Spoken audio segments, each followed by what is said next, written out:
Oh, hey guys, happy Valentine's Day. What's up? Sorry I'm late. I blame the Windows update, although it could also be that I just slept in a little bit. So, both, really. It's both. I slept in a little bit.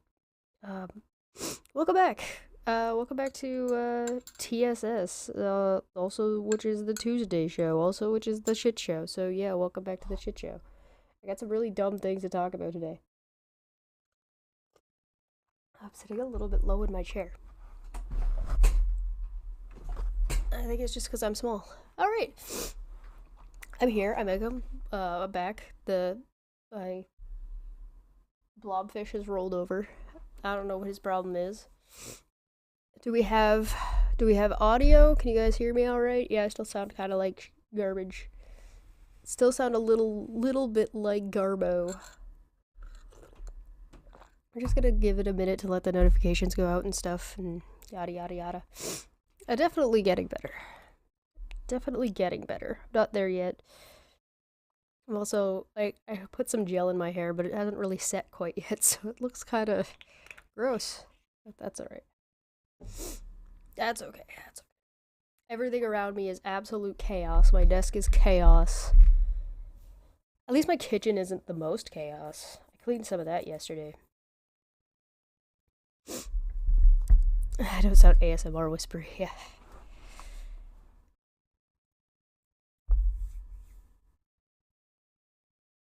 February 14th is just the 10th day of the 12 days of groundhogging. Ooh, 12 days of groundhog? Did you guys know that the 12 days of Christmas is all about birds? It's all written about different birds. You guys know that? 6 geese laying, 5 golden rings. A ring is like a ring-crested bird of some sort. It is hard to keep up when you're sick. This is true. This is a true fact. I had something else I was gonna pull up. All right, let's get chat up, with any luck. There we go. Make sure we're at the. Oh, why is that still showing there? Oh, there we go. Boop, boop. There you guys go. You guys should be showing up right about here. Ugh. I hope everybody had a good weekend and got their Valentine's Day plans set out for either this weekend or for this past weekend if you did it early. If you're doing anything tonight, good for you. I'm happy that you've got whatever you got going on. I don't tend to like going out on holidays like this, particularly because everything is just crazy busy. I'd rather go the day before or the day after when everything's on sale because I'm a cheap wad. I don't have anything particularly planned, except I'm gonna be on Kent with Bent tonight, I believe. So, I'm gonna be going and laughing at Kent Hovind being a loser. If there's anybody that ought to make you feel better about your life, it's Kent Hovind, because that dude is a nightmare person. So at least you're not Kent Hovind, right? Like, I think that's something that I think everybody can kind of get on board with. I think everybody can get on board with at least you're not Kent Hovind. I am bringing a beer though. I know I'm sick and I probably shouldn't drink, but I am bringing a beer because there's no other way. Or I'll start doing shots of my children's NyQuil. It turns out this was the only one they had in the store that was liquid, and that's why I got children's NyQuil and not regular NyQuil.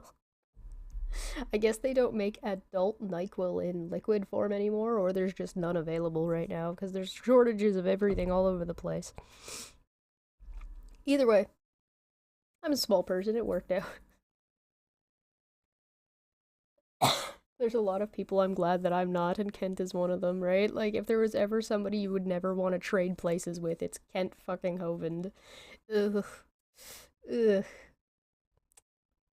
Anyway, I'm gonna go make fun of him on Dapper's channel and probably drop the F-bomb for the channel, because that's usually how I roll. 2 weeks dry. That's sad. I don't think I'm at that long yet. It's sad when you're 2 weeks dry and you have a keg in your house. We should all get together and do those shots that we got for Christmas. Oh yeah, by the way, so if you guys remember me telling the stories of what I had planned for Christmas, it went over fantastically. So we had chocolate liqueur, like it's a chocolate vodka.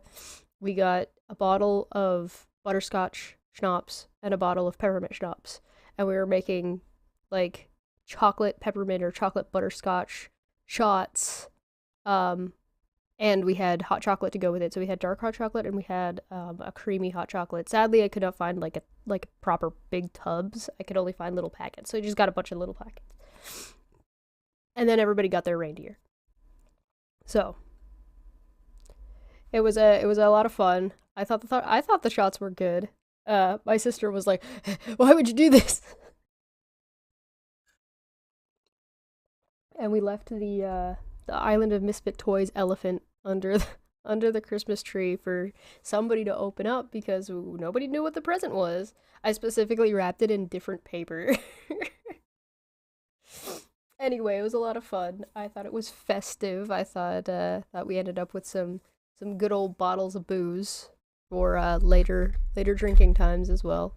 They're pretty solid sized bottles. The only one that wasn't big was the like who drinks that much butterscotch schnapps? Like you don't drink that kind. It's not rum. It's butterscotch schnapps. You don't just sit around and drink it. Either way, each one of them could be added to hot chocolate on their own, as well as mixed with the small, sad bottle of chocolate liqueur. I don't know why this was the only bottle of chocolate liqueur we could find, and it was a teeny tiny baby bottle. So I was like, oh, well, I guess that is what it is. Has anybody tried putting butterscotch and peppermint schnapps together? I would love to know what that tastes like. John drinks that much butterscotch. Well, then I'm glad we got the big bottle. Hey, what's going on? We're hanging out for a little bit before we dive into the topic for today. The topic for today is pretty fucking stupid. I ain't gonna lie, and I hope you're all ready to facepalm. And most of you have probably seen this already. It's been kicking around for a little while.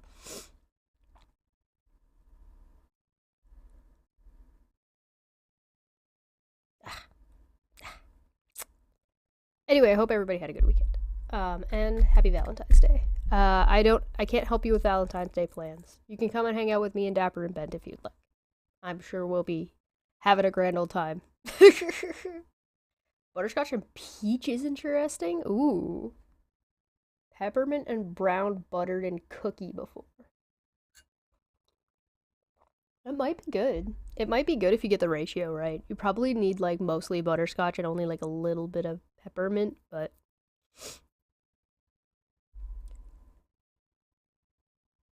yeah, listen, this topic is really dumb and I kind of don't want to talk about it because it's really dumb. All right? Fine. Let's look at this stupid nonsense. This is the evolving from violent language that got memed as soon as it was like put out there. As soon as it was on the internet, people memed the hell out of it. And I don't blame them. I think they're absolutely correct because this is absurd and to me demonstrates a lack of understanding of language or, you know, what a metaphor is.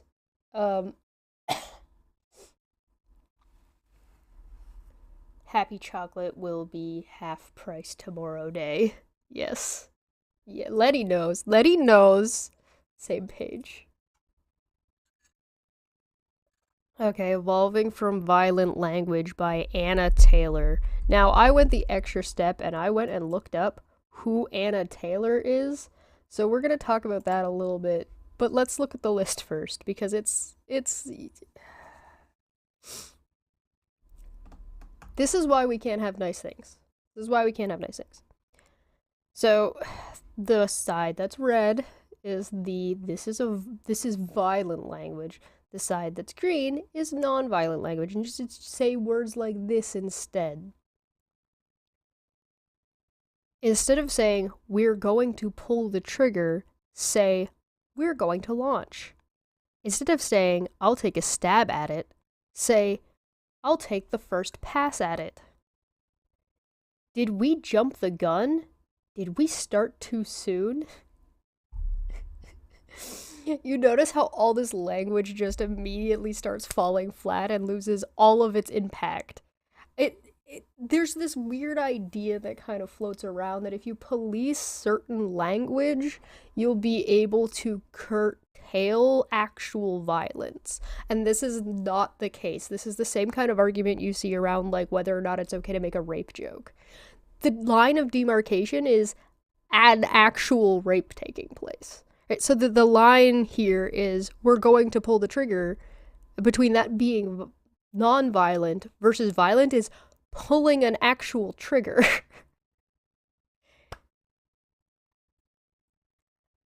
So part of what's getting lost here is not just the impact of the terminology, but the other part is some of these just don't mean the same thing. If I say I'll take a stab at it, that doesn't mean I'm going to take the first pass at it inherently. A first pass would be the first attempt. Me taking a stab at it doesn't mean it was the first attempt that's been made at all.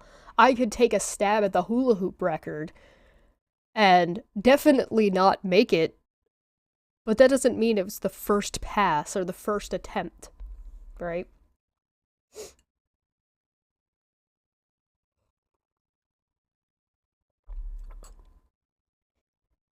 I'll bite the bullet. I won't avoid it any longer. Okay, so this doesn't... Again, biting the bullet doesn't inherently mean that you, the person biting the bullet, has been avoiding anything, right? Other people could have been avoiding something. This is not what these words mean. And there's something that I believe it was Smitty brought up in the Discord when we were talking about this. So, you know, join the Discord by becoming a Patreon member. Links below. And he made a really good point. He said a lot of, or it might have been Mr. Serious and Smitty both making this point. The language on the left-hand side is very direct. The language on the right-hand side is more easily malleable or manipulated. It's really hard to say, let's see, what's one of the, oh,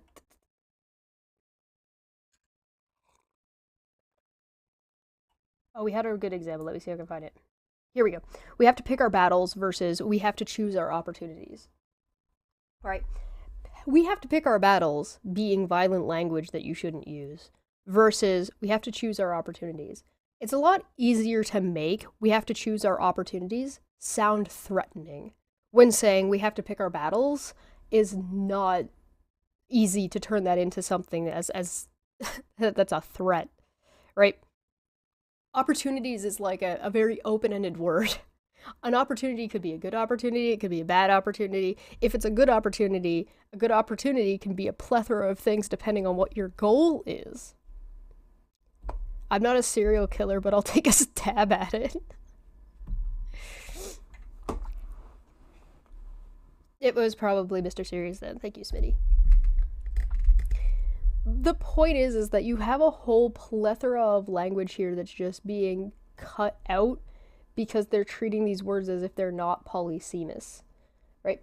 A battle can or cannot be violent. A battle doesn't have to be like a war, right? It doesn't have to be like two groups running at each other like it's the Highlander, right? It could, a battle can be a battle for the throne, which could be bloody and violent, but you could also have like a battle of wits because it's a contest. It's a contest with a winner and a loser, and it is a contest that may or may not be actually violent, although it might imply violence. Right? A battle of wits. Somebody's gonna get burned. Oh, I guess I can't say that either because burns are violent, right? You lose so much. So you could be battling cancer. Right, exactly.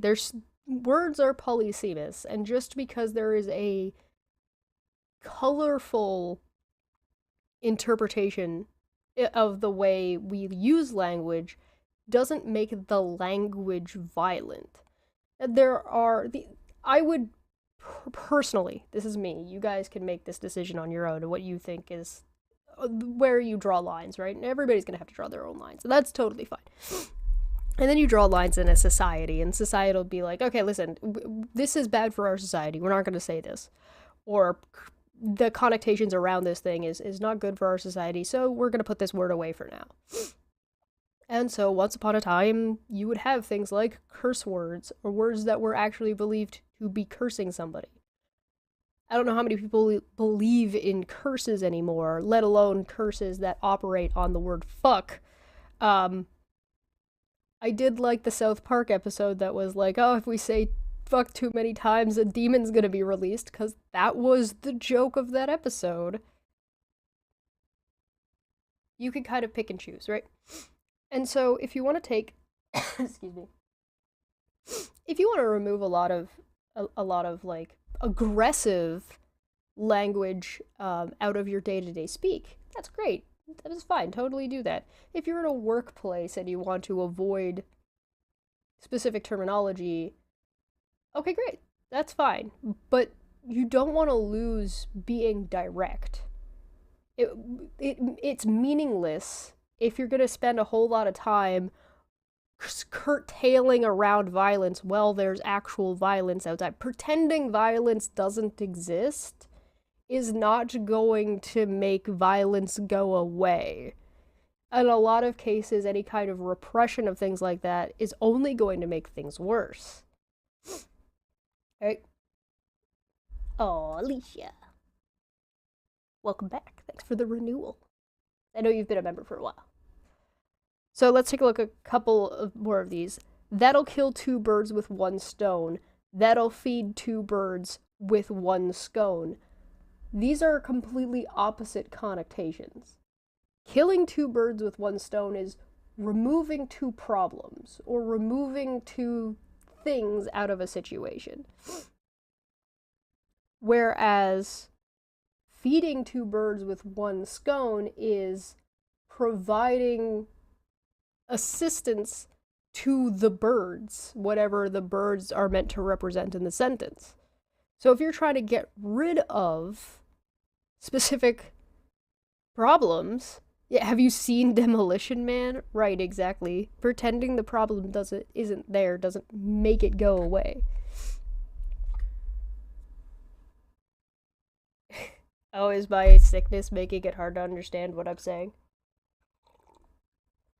Anyway, point being, these 2 connotations are opposite. It's trying to say completely different things. What's the deadline versus what's the due date? And so I would like to right now offer up myself as sacrifice and say, if I ever get pregnant, I would like my pregnancy date to be called the deadline rather than the due date. I don't know why society thinks that it's a good idea to treat people like fucking children. We're adults. We can have conversations like adults. We should be able to understand the difference of somebody saying something metaphorically or facetiously versus somebody being literal and actually threatening you. And I know, like, online it tends to get a little bit, dicey because, you don't know the person, or, it's Twitter and everything's a cesspool, or people being outraged over nothing on purpose because it makes them money, or because it gets them attention, or whatever the fuck is going on. They think it's making some big old fucking point. But maybe we're not exactly at a point where people are talking to each other at the bar the way they talk to each other on the internet, because there are consequences. On the internet, it just doesn't seem like there's consequences. Right? Don't say deadline. Look out. Again, if you want to change your language, you go right ahead and do that. But to try and like sell this you're never going to sell this to anybody. How would you even sell this to anybody as a good idea and not just like facetious nonsense? It's like when they takes language out about calling something a white hat versus a black hat in programming. Changing the jargon of programming is kind of whatever the fuck, and it's not really going to change anything. Pretending that there aren't on and offs or black and white in color is not gonna make anything better. It's not gonna make people more or less actually racist in the real world if you change the jargon in programming, right? It doesn't make it more or less inclusive. In fact, if you're so concerned that calling something white or black is going to offend somebody next to you, I think we've got a different problem on our hands. Because that's either a misnomer on your part, and you're making assumptions based on them, or they're hair-triggered. And so, that's a problem. It's not good to be hair-triggered. It's important to know what your triggers are, and know how to avoid them, and how to handle them when they come up, but the world is not kindergarten. You live in a society. And not everybody is going to be able to cater to every single one of your triggers every minute of every day. You have to learn how to adapt and how to exist and function. And if you can't do that, then you need to get help to do that. Now, that doesn't mean that people who are atypical have to cater all of their thought processes and behaviors toward neurotypical people. It means that we still have to function within a unit. And that might mean different things for different people, and that's okay. It's problematic if you're being forced into boxes and being treated like garbage because of who you are. That's not okay. But what is okay is catering your behavior for your situation and what society views as acceptable versus not acceptable.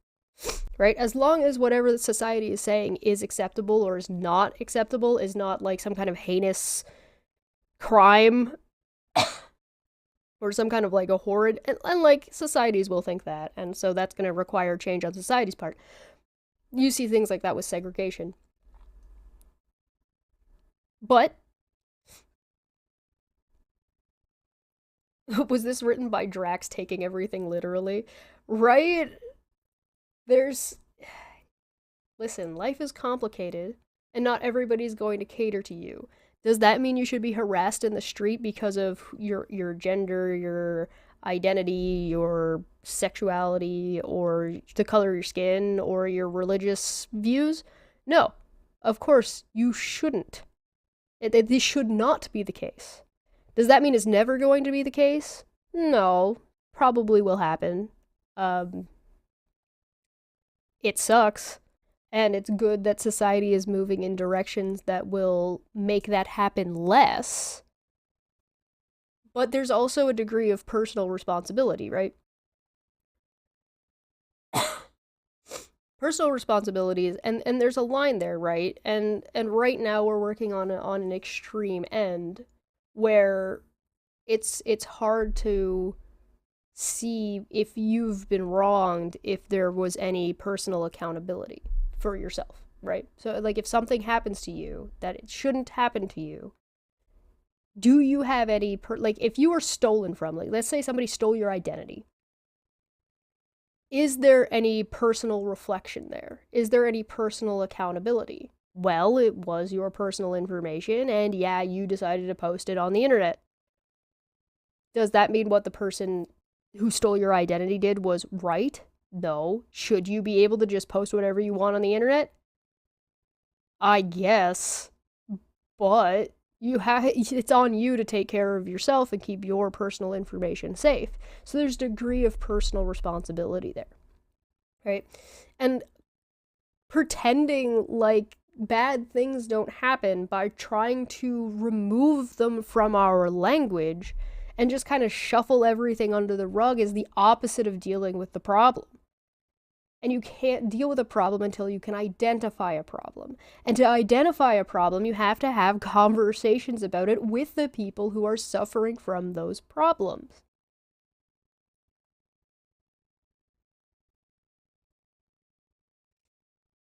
And different people who are suffering from the same problem are going to have different points of view on it. The trans community is a really good example of that. Some people in the trans community are like, oh my god, Harry Potter, if you play this game, you're a bad person, fuck you, da da da da da da da. And others are trans people who want to play the game.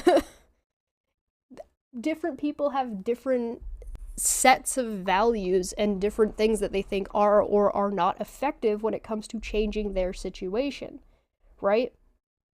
And so the question becomes, okay, so what if we blockade this game? What if we harass streamers? What are the consequences of those actions, right? To me, if you're harassing streamers, you're mad at the wrong people. You're going after the wrong thing. Now, if I were the streamers on that end, I'd be saying, I don't think you should play this game except for under this specific thing. And I think it would have been great if all the streamers got together and said, hey, listen, we're going to play the Harry Potter game, but we're all playing it for charity. And all of the money that we make from this game is going to trans community charities.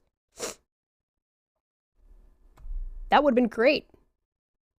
People would have been able to enjoy the game guilt-free. They wouldn't have been harassed. And whatever money was made from that, I guarantee you, would dwarf whatever amount of money J.K. Rowling was going to make on the game with boycotts on top of it. You get what you want. And so it's a matter of taking a step back from however you feel about a situation. Your feelings are valid. Taking a step back from those feelings and saying, okay, but what do I want? What is the goal, right? What is the goal of this? Besides brushing shit under the rug and pretending that there aren't shootings going on and killings going on regularly. By the hundreds. People die constantly. All the time.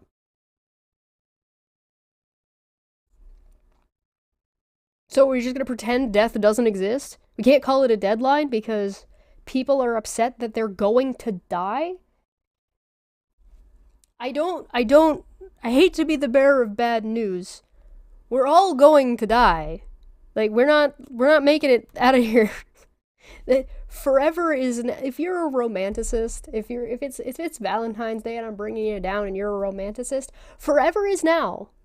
Whatever forever time you're going to spend with your significant other, the people around you, the people you care about, people like shitheads like me online, forever is now. This is the eternity you're spending together because this is all that you have. So eternity is happening right now. This is it.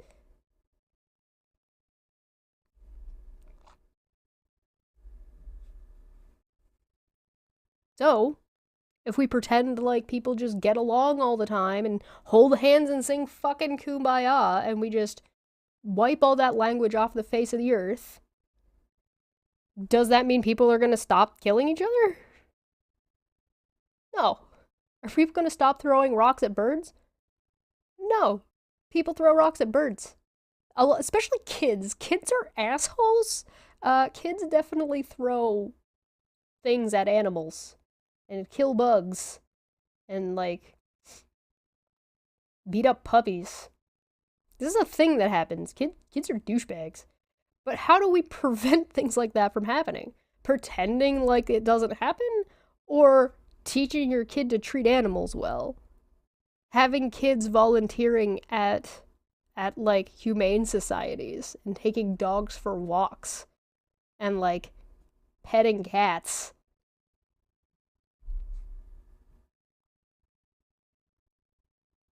No, we'll just pretend that people aren't violent.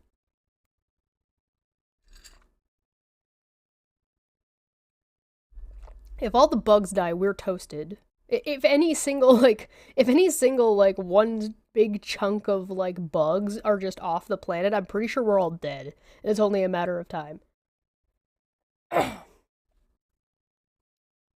We have to pick our battles. We have to choose our opportunities. Sure. Hey, Todd. Good to see you. Can you shoot me an email? Can you send me an email?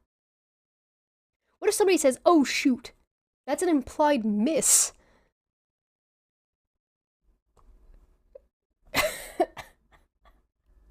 I'm gonna shoot my shot.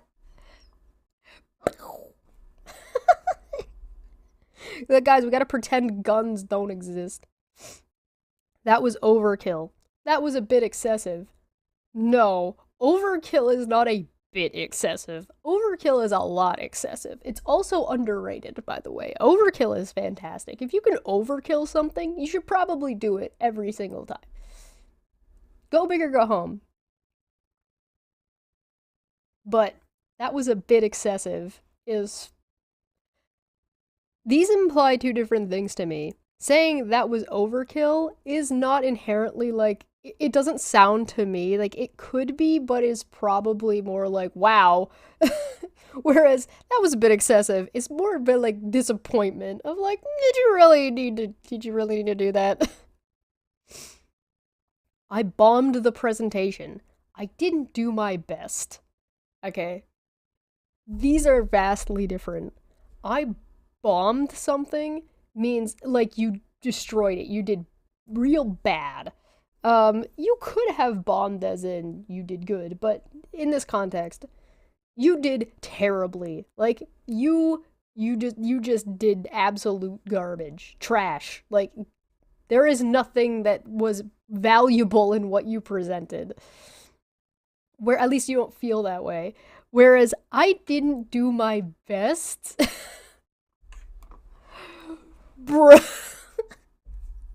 Guys, I didn't do my best. Guys, I didn't. I could have done better. Let's just roll with the punches. Let's just move forward. Is it because the word. What is violent about let's just roll with the punches? Rolling with the punches means you're able to like take a glancing blow and shake it off and still move forward through adversity. Whereas let's just move forward is just inherently ignoring that you're taking any kind of damage or you're taking any kind of pushback or you're going through anything at all. Life is full of adversity. If anything from my rant a minute ago, life is full of adversity all of the time. And if we just pretend adversity doesn't exist or that adversity is inherently violent, we're not acknowledging the human condition at that point.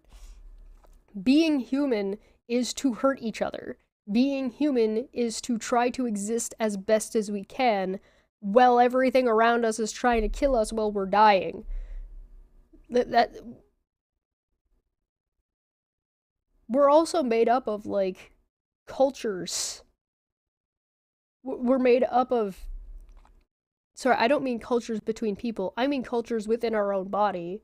We're made up of like cells and bacterias and like all kinds of different living parasites. We got everything. We're just messes of gross.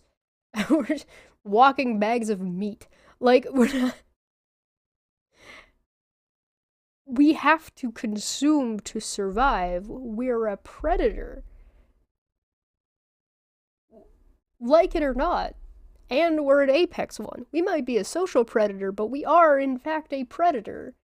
It's part of our nature as people. And we're trying to move past it. And we're getting there. We're doing better. I saw somebody make a point saying that, hey, maybe what we're trying to do is to stop being... I think it was Brendan Mulligan was talking about this. He said maybe what human beings are trying to do is move from a predator position in a hierarchy to becoming parasites. So instead of consuming and destroying everything around us to feed ourselves, we start being like, hey, listen, you do you, planet. You do you exist. We're just going to vibe here where everybody's going to do their own thing and everything's going to be cool. And that's what we're trying to move into. We're like parasites, less like predators. You don't need to kill your host, is what I'm getting at. Some viruses do very well by surviving, by causing mild symptoms or no symptoms at all. Because a virus's goal is not to kill you, a virus's goal is to survive. And some are more lethal than others.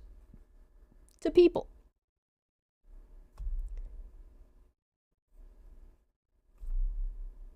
Does any of that mean anything besides that we're inherently kind of violent? We're trying to do better. I think that's worth something. At least we're trying.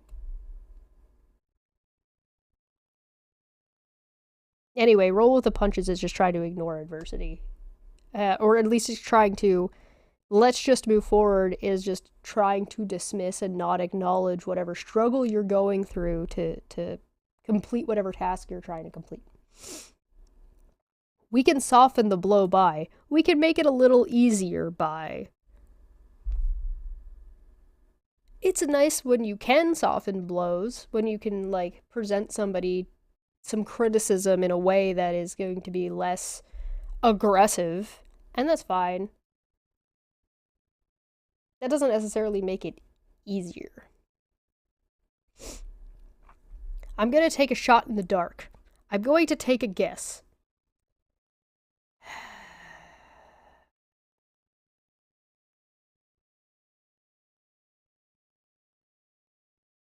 I needed some alcohol, and I don't do a shot in the dark. This one's my favorite. That's not a bad idea. And just say, that's a good idea.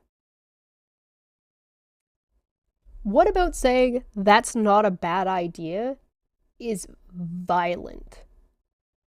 And I think this one right here, sneaking in there, is kind of getting to the actual crux of what this person wants. What this person wants is flowery, kind language about everything. It has nothing, this is their personal shtick. And maybe if you were to apply this to a workplace, saying that's a good idea rather than saying that's not a bad idea is more positive language. Moving into more positive language rather than negative set language. And that's fine. You can do that in different settings, and it's more applicable some ways than others depending on what it is you're trying to communicate. And that's fine and great, whatever. You want to talk about communication, we can talk about communication. However, that's not a bad idea isn't even inherently negative. You're just using bad idea rather than good idea and just being straightforward and saying, hey, that's a good idea. That's not a... But the thing is that those two things are also not the same thing. Something that's not a bad idea doesn't make it a good idea. There's a spectrum there of ideas. You can have an idea that's not good and not bad. It could be just like in the middle somewhere. So it's not a bad idea. Doesn't inherently make it a good idea though, does it? Shit is not a dichotomy. Life is complicated. Let's not beat a dead horse. Let's not focus on that anymore. Oh man. Oh man, somebody...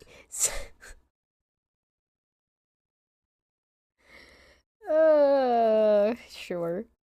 I was blown away by her presentation. I was impressed by her presentation. Blown away and impressed are not... Blown away is like a level beyond.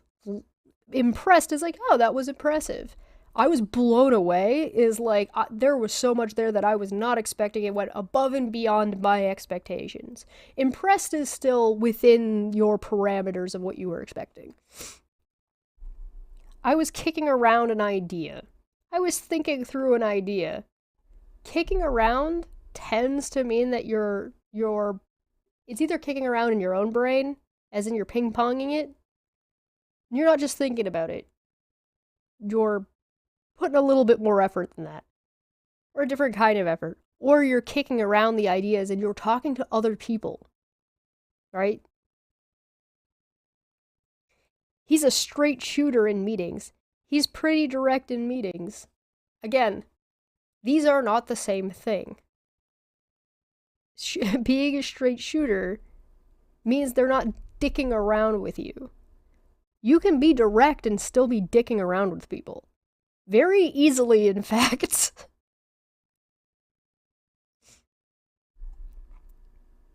Would you say that if someone was literally beating a dead horse? Would you say, let's not focus on that anymore? I would love to see like a little animac of that. That would be really funny, April. 10 out of 10. So who is this person? Right? That's the end of the list. So who is Anna Taylor? So I did some digging, and I found this. Sorry, excuse me. Jump the gun, roll with the punches, and a deadline are the latest phrases to be branded as offensive due to their violent undertones.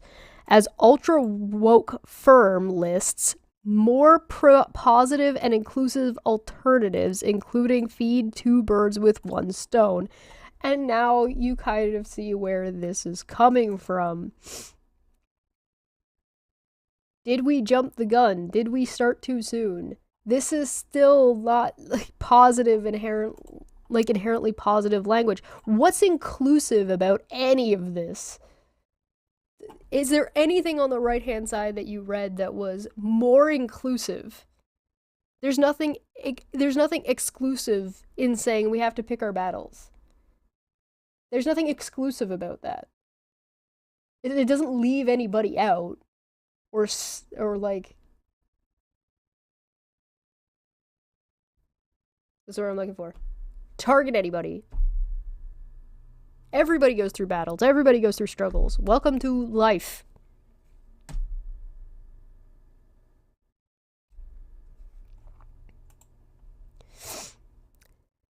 There are words and phrases that have been. Get the hell out of here. Daily Mail, Facebook story, whatever. There are words and phrases that have been part of the English language for centuries, but now jump the gun, roll with the punches, and even deadline are on a new ultra woke list of terms to avoid. Because stop that. My habit of highlighting while I'm writing is going to get me in trouble. Let's see if I can zoom this in for you guys, actually. Here we go. It should be a little bit better. Go away instead of get the hell out of here. Listen, there's an impact in those words. It gives them value. Get out of town. Terms to avoid because they are considered too violent. Instead, safer alternatives are suggested with, for example, I'll kill two birds with one stone, being replaced with that will feed two birds with one scone. Now, there is something to be said for if people use a term enough, or use an idiom in a specific way enough times, that idiom will change meanings. A really good example is things like curiosity killed the cat.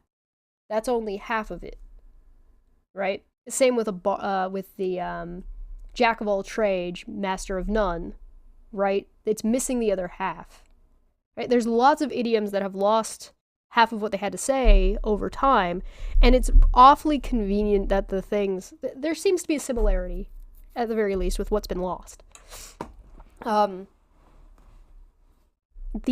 idiom for jack of all trades is jack of all trades, master of none, but often most better than a master of one, which means mastering one thing is great. However, you're better off knowing a lot of different things than you are just focused on one very specific thing, right? Curiosity killed the cat, and something about, I think it's contentment brought it back. There's like a whole slew of them, and the majority of them, the second half tends to be something like a little bit. They tend to tell you not to do something in the first half, and then bring it back in the second half, and the second half tends to be something more along the lines of like working together and being better and anti-establishment. Funny thing that tends to be more inclusive. So I mean, like, educating people on the full idioms might be something worth. Satisfaction brought it back. It means that there's nothing wrong with being curious, but know where your home is. There are words and phrases that have been part of the English. Oh, wait, hold on. I just read that part. The guide is entitled Evolving from Violent Language and was created, perhaps unsurprisingly, by the ultra-woke U.S. state California. Okay, like, you can't blame California for this Daily Mail. You could tell that the author of this is pretty fucking biased, by the way. Author Anna Taylor is a communications director and diversity, equality, and inclusion champion at technology company Phenomenics. Okay, so I looked up Phenomenics. It's like nonsense. I have never seen something look more like a shell company in my entire life. Let me show you. This is phenomenics.com. Yeah, whatever. Go away. Go away. Okay, there we go. Sign in, register, brands, formats, separation modes, particle types, connections, techniques, accessories. What's new?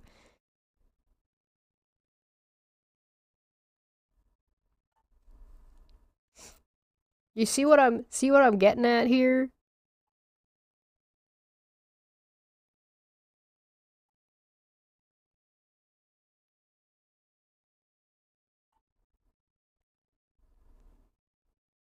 You see this?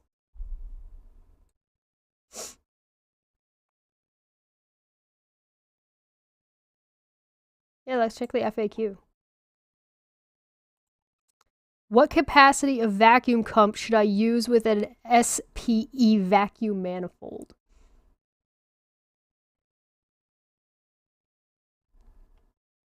Here's their About Us. Keeping scientists at the heart of our everyday through unforgettable support and standout technology to build a brighter future together. Our promise to you, our mission drives us to build sincere and meaningful relationships by working alongside scientists and connecting labs with exceptional technology, unrivaled service, and world-class technical support. Okay, do you not read this?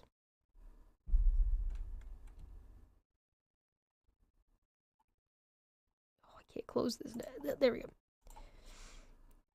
Phenomax team is empowered by a culture built on trust, integrity, and kindness, one that places scientists at the heart of our everyday. We are inspired by the impact to our customers. What the fuck? I can't read it now. Who designed your website? We are inspired by the impact our customers make on the world and will always go above and beyond to help them in our shared pursuit to create a brighter future for humanity. That's our promise.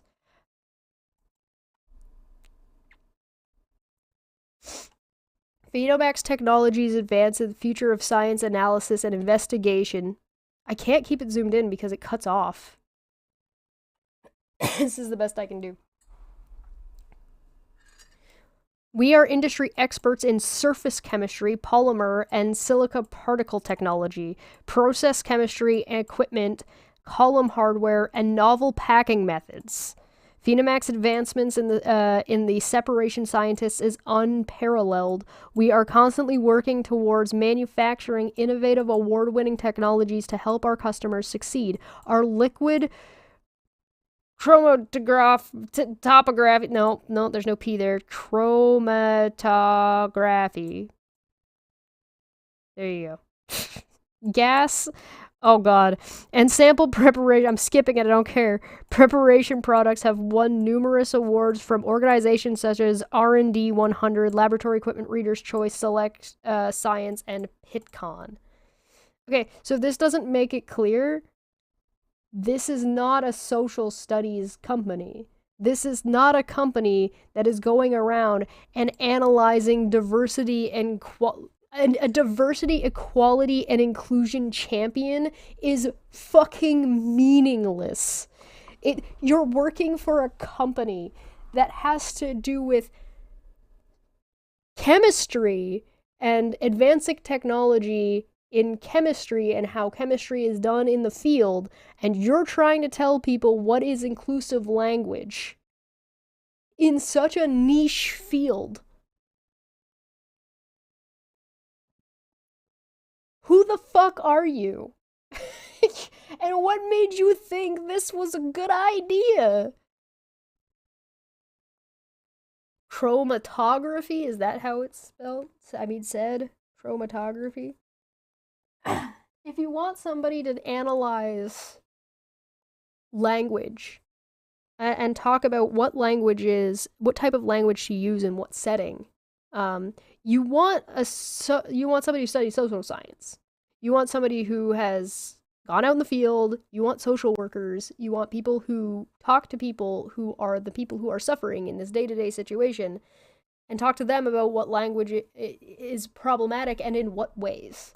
So one of the things is like not only, like, I get that this is a meme, right? Like, I get that this is just a chart. It doesn't have any context around it. But that's part of the problem.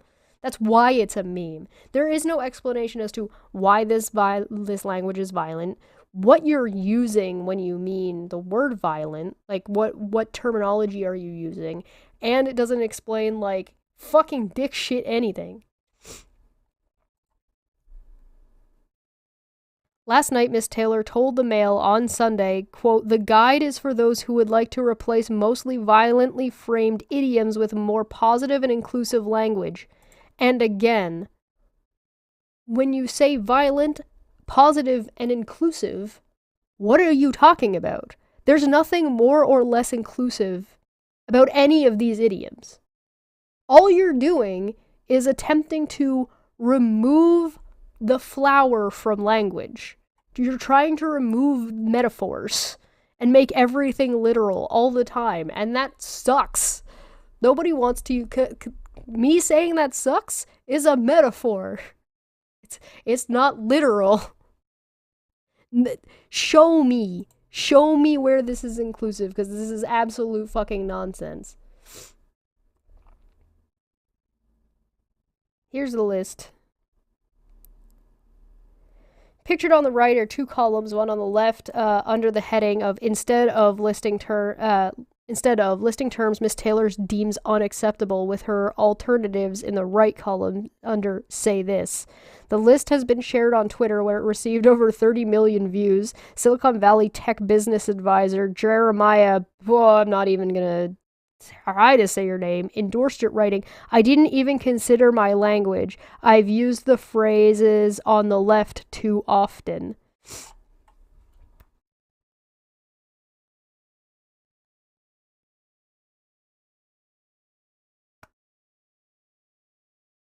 How? Okay, first off, you should always consider your language. You should always be thinking about what you're saying and how you're saying it is going to come across to whoever you're trying to communicate with, because you're trying to communicate with them.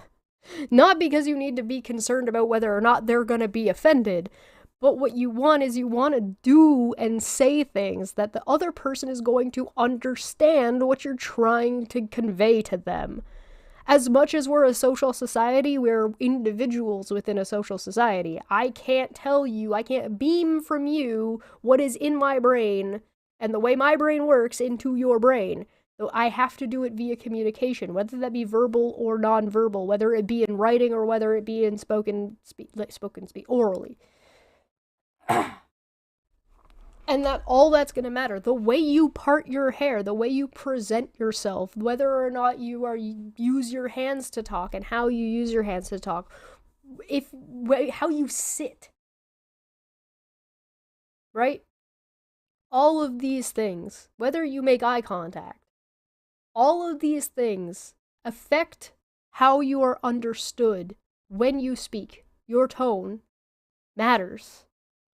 I'm not all about tone policing, because a point is a point one way or another, but sometimes there are better and worse ways to say something, depending on what you're trying to convey. If I'm trying to convey to somebody to fuck off, I can look at them and I can say, "Hey, listen, fuck off." Very direct, very clear eye contact. I've leaned forward. I've added in a little flair of my own, of my hand, of being like, "No, listen." Ta-da!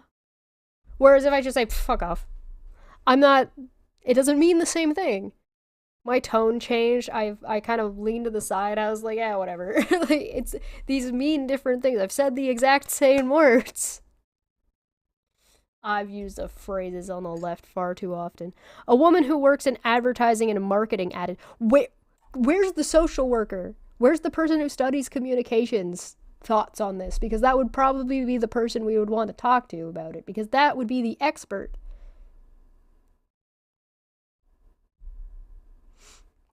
A woman who works in advertising and marketing added, actually, to be fair, that person probably pretty... Advertising and marketing is very much about communication. While that may sound like some wokey nonsense, it's fundamentally solid. Show me. Prove me. Prove me that you do speak good. Prove me. Come on. Give it. How even seemingly innocuous sayings can inspire violent tendencies? Oh. So if I say I'm gonna shoot my shot, I'm endorsing and inflaming violent tendencies? These are the same people who think video games make people violent. It's the same fucking thing. Can inspire violent tendencies that do us a disservice when we communicate. Metaphors are meant to enhance and explain what you mean in a way that goes beyond what being literal all the time is able to do. If you remove metaphor from language and you remove an entire subsection of metaphors because you think that saying something is not a bad idea is endorsing violent tendencies, I think you have a different problem on your hand. You're going to kill language and communication at that.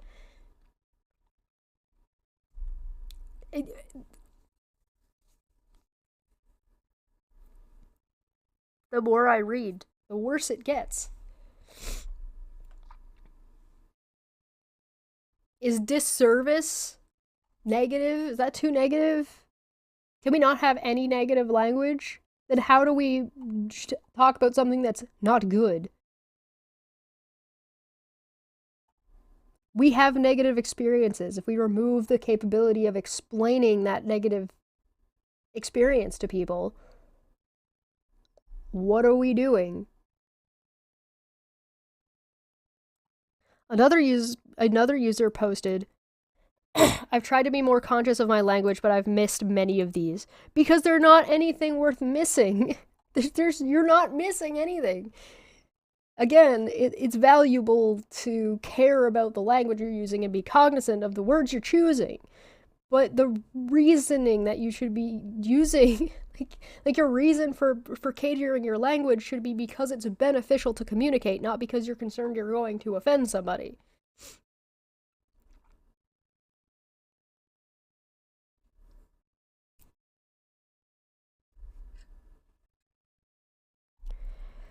But others pointed out that some phrases are not based in violence, such as jump the gun, which refers to runners in an athletic race starting too soon. Correct. The publication of the guide will add more controversy to the debate over politically correct issues. This is Anna. Last month, American news agency Associated Press issued an update to its style guide, cautioning against the use of the poor and the French because they are deemed dehumanizing. The update was later deleted. Last night, Frank Faraday? Emeritus professor of sociology at the university. Oh my god, finally a sociologist. What does the sociologist have to say? Am I gonna get mad at the sociologist? The University of Kent warned, quote, some people might regard these ultra-woke suggestions as harmless and even amusing, but it's not funny at all because the re-engineering of language subverts the way we think and our way of life. There's a tendency now to inflate an alarmist way, in an alarmist way, the meaning of words. Yeah, you see that, and this person is right. Oh my god, the sociologist knows what they're talking about. If I say, Twitter's a really great example. If I say you better watch what you say, am I threatening you? A lot of time on Twitter, you will get people that will respond to that saying, oh my god, I'm being threatened. What are you going to do if I don't? It's not what I'm going to do. There are consequences to your actions, and I'm warning you about the consequences of those actions, whether they involve me or not. So if I say, and I can be more aggressive about it, better watch your mouth. You better shut your pie hole. Does that mean I'm actually threatening you in any way? No, but you see people blow that kind of shit out of proportion all the time, right? Because it's an inherent victim complex, and it's an inherent, I'm being persecuted, I'm the victim, these people are attacking me. And it's like, no, you're not being attacked. There are consequences to your language and what you say and your behavior. If you think that the internet, like the line stops at the internet, it kind of doesn't. Particularly when you see somebody saying something racist and it gets back to their boss. They say something racist on Facebook, it gets back to their boss, and they get fucking booted off the team. They lose their job. There are consequences to your actions. And so if you're alarmist about everything all of the time, you're gonna run out of energy. But this is not an ultra woke issue. This is an issue for everybody, right? This isn't a left or a right problem. This is a problem with extremism. And my argument would be something, at least my thought process on it would be, no, particularly in America. We'll focus on America for a minute, because this seems to be where a lot of this stems from. It's coming from California. This is the University of Kent. We're talking America. America has a problem with extremism. It is an all or nothing. There seems to also be a problem with wanting to implement any solutions if they're not perfect and going to do everything. If your solution isn't perfect, we can't implement it. So just let the problem be.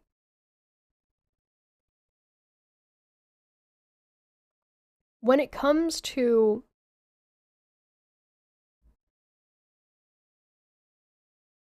extremism, you end up with two sides of the same coin, where the people on the extreme left and the people on the extreme right end up utilizing the same rhetorical tactics, right? The alarmist wording and phrasing, fear-mongering, trying to weaponize victimhood, right? We see this across the board. This happens on, and I'm not a centrist. The Nazis can go fuck off, and at least one of the groups is not trying to murder the other one.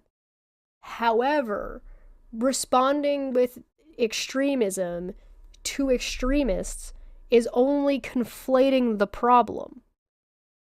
Right? We can harken back to the Harry Potter issue.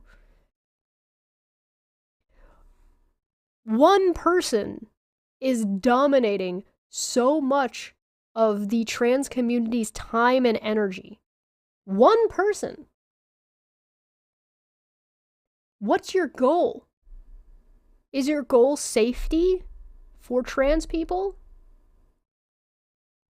Then what you ought to be protesting is whatever group you think that J.K. Rowling is giving money to, if she's supporting anti-trans groups. You should be focusing on taking down those groups, because then she's got nowhere to give money to support this kind of bullshit. That's where you ought to focus. If you're yelling and screaming about a game, you've missed the mark. Now, are there ethical concerns around playing the game? Yeah, sure, that's fine. You can have that discussion. But if if this is dominating your, activism, you're not actually getting anything done. You're just arguing. If you want to help trans people, then help trans people. The way you support someone isn't by taking somebody else down. The way you support somebody is by supporting that person. or that group or that cause. If you want J.K. Rowling to be less effective, it doesn't mean stop talking about her. It doesn't mean you stop calling out whatever dumb bullshit thing she said. Keep doing that. Yeah, that's fine. But if you focus on that and that alone, you've missed the mark. Because she has support. And what you ought to focus on are the support beams, not the balloons. That make sense?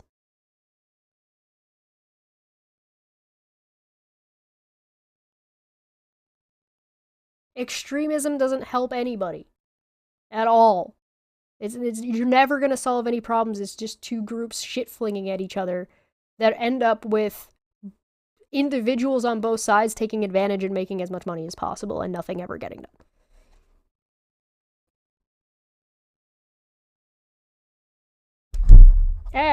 Does that mean have debates with Nazis? No. No, it doesn't mean have debates with Nazis. You don't have to talk to Nazis. Believe it or not. Alright.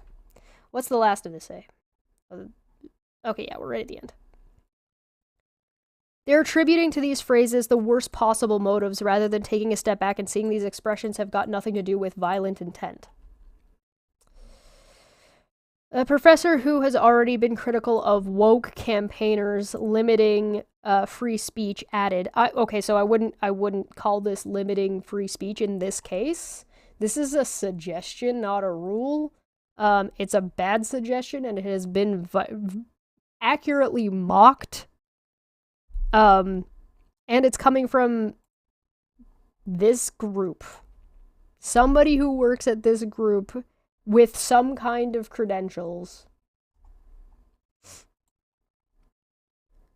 Quote, if they can make us feel ashamed about the words we've been using for a long time, it's a way of making us feel ashamed about ourselves and our culture. In some cases, yes, in some cases, no. Most situations like this will have an extreme example that you could point to of like, hey, this word is causing problems. So, like, basically any kind of slur would fall under this. And so there are specific terms that I've removed from my vocabulary. For the most part. When I was younger, certain words meant different things, and they were fine when I was in high school, and they're not fine now. And the reason they're not fine isn't because somebody's going to get offended. The reason they're not fine is because my message is going to be lost when using these terms. So they're no longer effective to mean what I'm intending to mean. So what's the point in using it?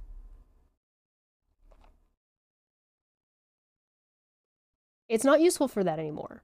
It means something else now.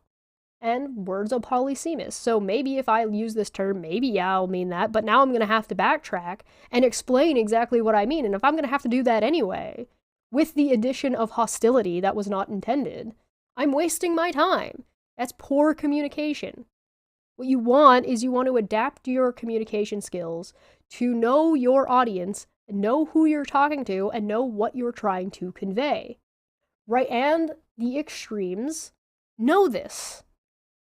They know this, and how do I know they know this? Because it's a rhetorical tactic. It's a rhetorical tactic to put something this fucking absurd out into the world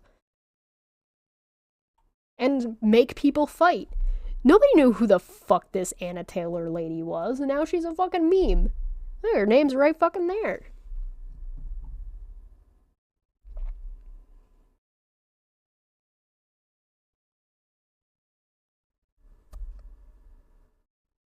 I think we should bite the bullet, shoot our shot, fire away, and attack the deadline full force.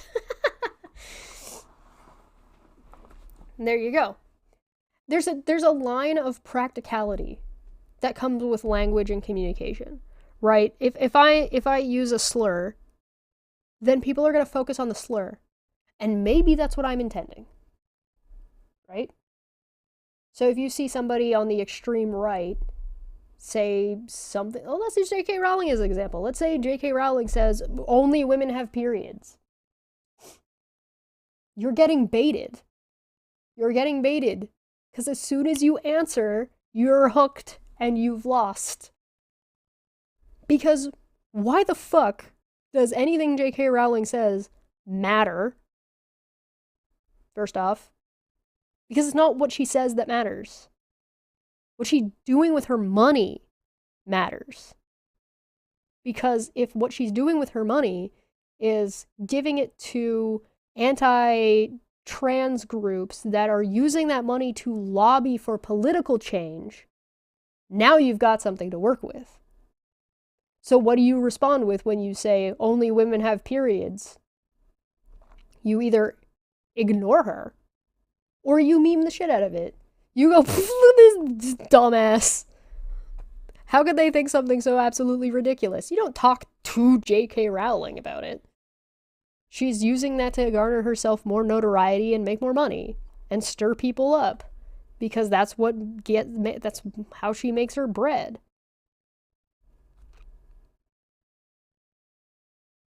Stop reacting and stop overreacting. Because if you overreact to everything, then it puts everything as if it's on the same level when it's not. You want to say that a disagreement about biological terms, let's call it for now, a disagreement about biological terms is the equivalent to trans person gets lynched by Nazis? Those are some really big fucking different situations. Arguing spat bullshit arguing on Twitter and getting nothing done is a lot different than person literally dying. Taking deadline out of our language doesn't do anything to fix person getting attacked for gender.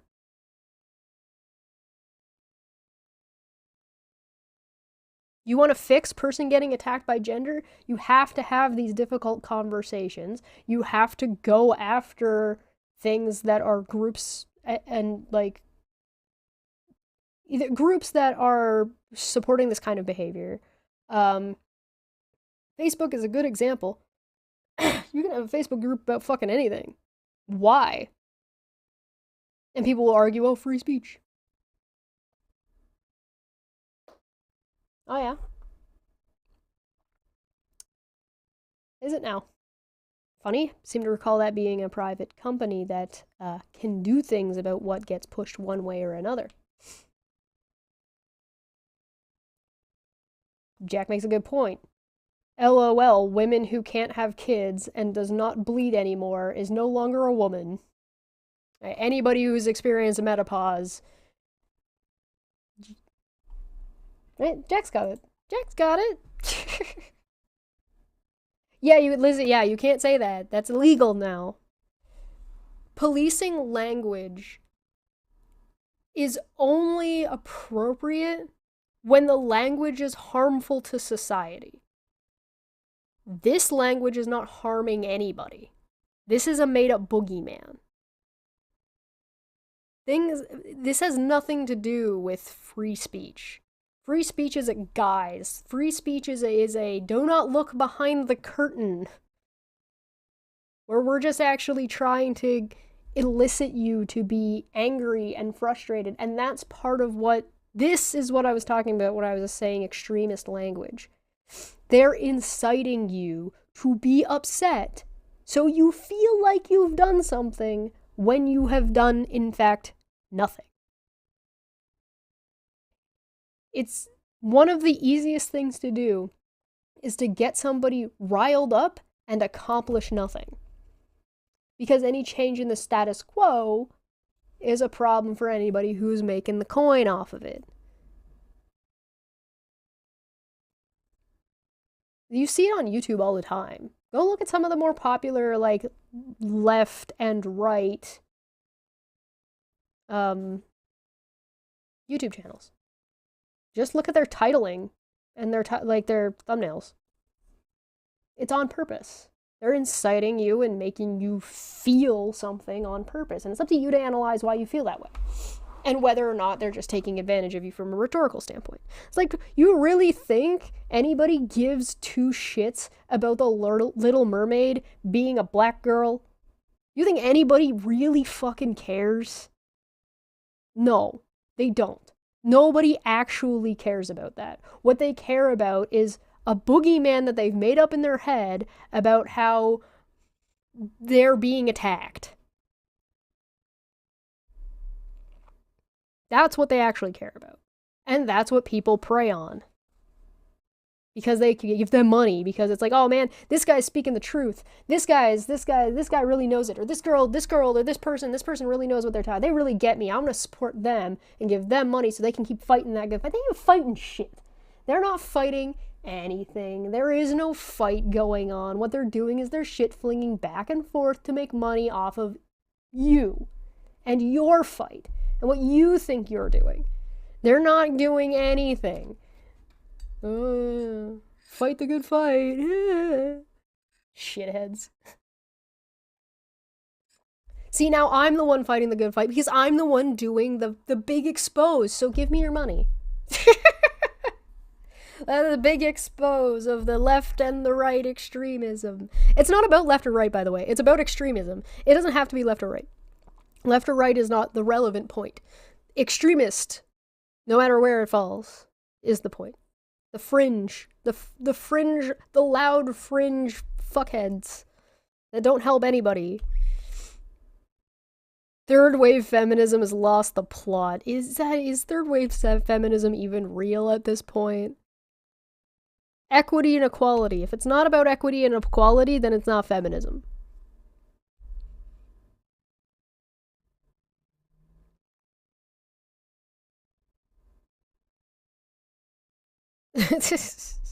Lists like this are immediately subverted by people like Ben Shapiro as the left's new edicts, be afraid. Right, exactly. I'm not presenting this to you as if this actually means anything in your day-to-day life. It doesn't. This is worthless. And I hope I've presented this as worthless. It doesn't mean anything. Nobody's coming for your kids. Nobody's coming for your language. This isn't an attack on free speech. It's not. And people who are telling you that it is, they're the alarmists in that case, right? This is not being proposed to Congress. It's a fucking meme. It's a fucking meme. Do you want to change your language around? Go for it. You can do that. Nobody's gonna care. But nobody's probably even gonna fucking notice, to be honest. You know, nobody fucking notices when people use fucking idioms like this. You know what kind of idioms people do notice? Ones that they haven't heard in a long time. Like a frog in a well. People might notice that one because they don't know what the fuck it means. Because it's a Japanese idiom about knowing the limitations of your own experience.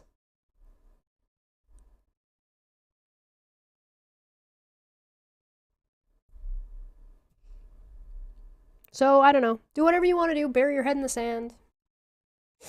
If you want. I'm the real woke. Don't listen to me. What the fuck do I know? I'm just some fucking goblin that lives in Canada. I don't know dick shit about nothing. You can quote me on that. Don't accuse me of things. I don't know anything about anything. There you go. A nail that stands out gets hammered. I like that one. Mixed metaphors. A bird in hand raises all ships. Mixed idioms. Smitty. Alright. That's enough of this. Language is complicated. Language is a tool. Use it to make your life better. Use it to make it so it's easier for people to understand you. Language is a great tool for people who are not neurotypical. Having a wider vocabulary may be just what you need to help with your communication skills. Rodent, tell me what you want. If I wasn't sick, I might actually sing that. All right, I'm going to get out of here. Thank you so much for joining me today. This one wasn't too long, but like and share. Definitely subscribe if you learned something. I hope I was able to kind of bring something to the table with this kind of discussion and kind of exposing a little bit about what the discussion actually is about.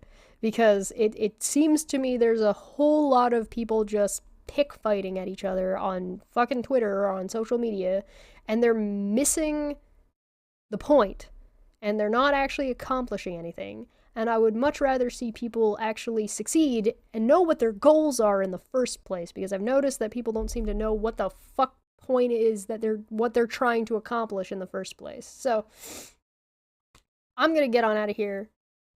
If you are a member, thank you very much for joining me. If you are a Patreon, thank you very much for joining me. I will be back soon, particularly on Friday with a very special Kent with Bent, except it's on my channel, and it's going to have Monty in it, and it's actually Dumbfuck Friday. But we are talking about Kent Hovind. So, I will see you guys over on Dapper's stream if you're over there. If you are over there, say hi to me, and happy Valentine's Day, everybody. Have a good day. We'll catch you next time.